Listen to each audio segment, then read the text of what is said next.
June 17, 1972. 5 men break into the Democratic Party's headquarters in Washington. They're arrested. At first, people assume it's a simple burglary. But over the next 2 years, what begins as a break-in becomes a full-blown political earthquake, one that would force the most powerful man in America to resign. This is Watergate. Richard Nixon took office in 1969, determined to consolidate power. The Vietnam War raged. Leaks, protests, and internal dissent threatened his presidency. He and his team believed the leaks had to be stopped, and they pushed operations into the shadows. Early on, a secret team known as the Plumbers was formed. Their name came from plugging leaks. Their mission? Target internal opponents, dig up dirt, intimidate critics. It was dirty work, hidden from public view. One plumber's mission had already made headlines: the break-in at the office of Daniel Ellsberg's psychiatrist, trying to find material to discredit the Pentagon Papers leak. That set a tone. Rules could be bent or broken to protect the presidency. Then came June 17, 1972. 5 burglars are caught in the Watergate complex inside the Democratic National Committee offices. They carry bugging devices, surveillance gear, cash. But that arrest is just the beginning.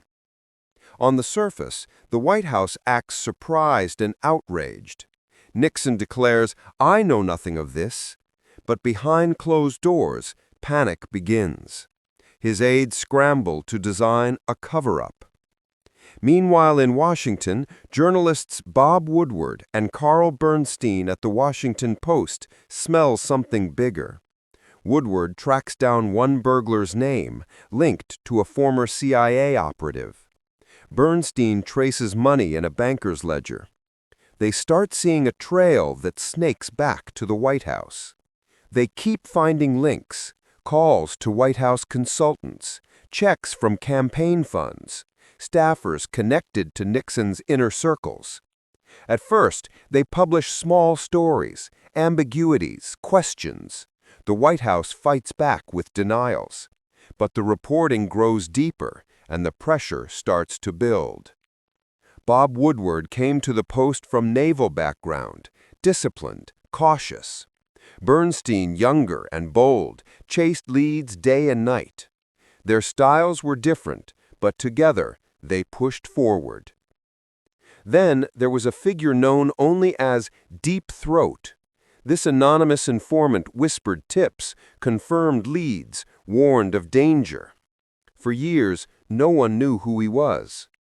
Felt gave the reporters background guidance, not quotes they could use in print, but direction that kept them on the trail.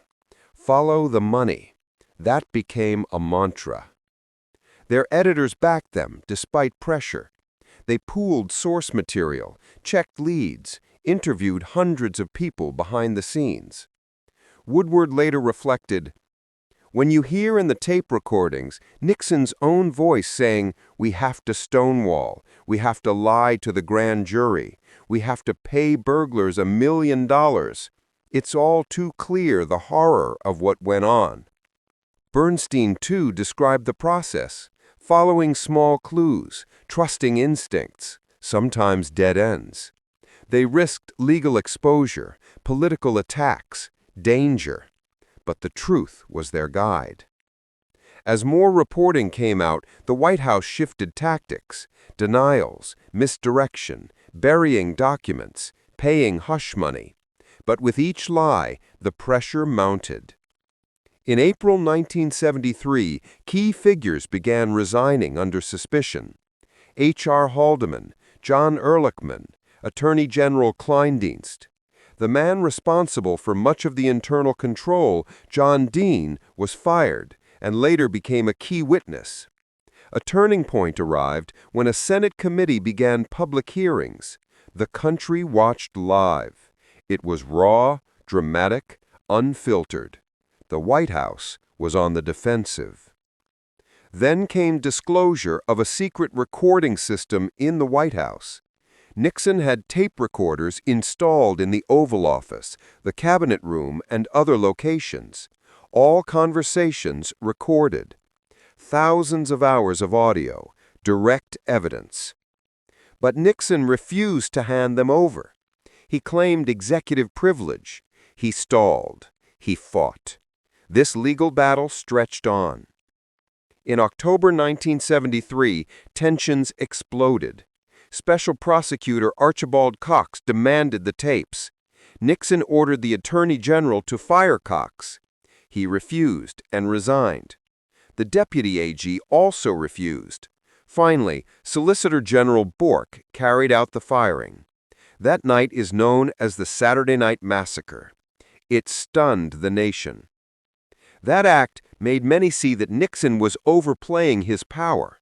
Congress, courts, and public pressure surged. Nixon had to respond. In July 1974, the Supreme Court unanimously ruled Nixon must turn over the tapes. He had no absolute immunity. The tapes came forward. One tape became infamous, the smoking gun. It revealed that as early as June 23, 1972, Nixon had directed White House counsel to use the CIA to block FBI investigations into Watergate. He was directly interfering. That tape sealed his fate. Impeachment proceedings were underway. The House Judiciary Committee voted to impeach Nixon on obstruction of justice, abuse of power, and contempt of Congress. But before full impeachment, Nixon made history. On August 9, 1974, he resigned. Vice President Gerald Ford became president and pardoned Nixon, and the nation tried to heal. His aides were prosecuted. Haldeman, Ehrlichman, John Mitchell. Many went to prison. The scandal wiped careers. The roots of secrecy, paranoia, and abuse were laid bare. This wasn't just a political story. It's about trust broken. Americans had long looked to the president as a figure above the fray. Watergate shattered that myth. Television screens lit up with hearings, debates, and public outrage. People watched from living rooms, bars, offices. The media became a force in itself, not just a messenger, but a participant in accountability. Many staffers, lower-level officials were torn. Some believed loyalty meant silence. Others broke ranks and testified. Careers ended. Others faded into obscurity. There was fear, too, for journalists, for informants, for those who dared speak. Woodward and Bernstein took that risk. Deep Throat risked his career. The tape's witnesses risked being blacklisted. Yet in the end, the system worked, given time, persistence, and pressure. Watergate changed America. Laws were passed restricting campaign money, enhancing oversight. The public demanded transparency. Presidential power was reined in. Journalism was forever changed. Investigative reporting became a clarion call. The press saw itself not just as observer, but as guard dog. Decades later, the scandal is still referenced as a benchmark, a warning. Critics compare modern political scandals, leaks, surveillance abuses to Watergate. Why? Because it taught us limits of power. Woodward once said, "We were confident in the method and the sources, but not absolutely sure. We're living on a form of thin ice." And about journalism, the people of the United States are entitled to assume that their president is telling the truth. The pattern of misrepresentation and half-truths reveals a presidential policy cynically based on the premise that the truth itself is negotiable. In our era of leaks, whistleblowers, media distrust, the lessons from Watergate are still alive. A free society needs checks, transparency, and people willing to ask hard questions. No amount of power should insulate you from accountability. From a midnight break-in to the resignation of a president. Watergate was more than scandal. It was a reckoning. It showed that secrets die in sunlight, that power must answer to institutions, and that truth, even when buried, can resurface. Today, when new leaks break, when governments deny, when trust fractures, the Watergate story whispers a reminder: watch the tapes, follow the money, demand transparency. The guardians of democracy must stay alert. Because in the battle between lies and truth, truth must win.